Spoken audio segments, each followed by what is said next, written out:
মুসা আলাইহিস সালাম আল্লাহর একবার প্রশ্ন করলেন, ইয়া রব আল্লিমনি দুআন আদউ বিহি, আপনি আমার এমন একটা জিকির শিক্ষা দেন যেই জিকির দিয়ে আমি শুধু আপনার জিকির করব, কেউ এই জিকির করতে পারবে না। এই জিকির জানবো শুধু আমি, আর জানবেন কথা কোন? প্রশ্ন করছে কে? হ্যাঁ, কাকে করেছে?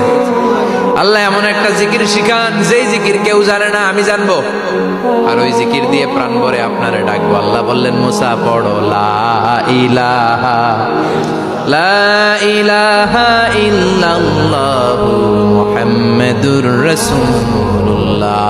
মুসা আলাইহিস সালাম বললেন, আল্লাহ চাইলাম কি, কইলেন কি?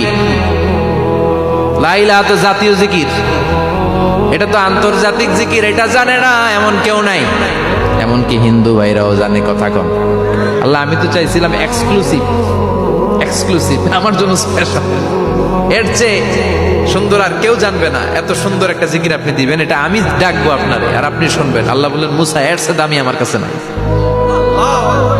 লাউ তাদউ লা ইলাহা ইল্লাল্লাহ ফি কাফা, লা ইলাহা রে যদি মুসা এক পাল্লায় রেখে দাও, ওয়াসসামাওয়াতু সাবউ ওয়াল আরদিন, সাত আকাশ সাত জমিন যদি আরেক পাল্লায় রেখে দাও, লা ইলাহা এক পাল্লায়, সাত আকাশ সাত জমিন আরেক পাল্লায় ওজন যদি দাও, লা রাজাহাত কাফাতু লা ইলাহা ইল্লাল্লাহ, মুসা দেখবা মুহূর্তের মধ্যে লা ইলাহা ইল্লাল্লাহর পাল্লা ভারী হয়ে গেছে।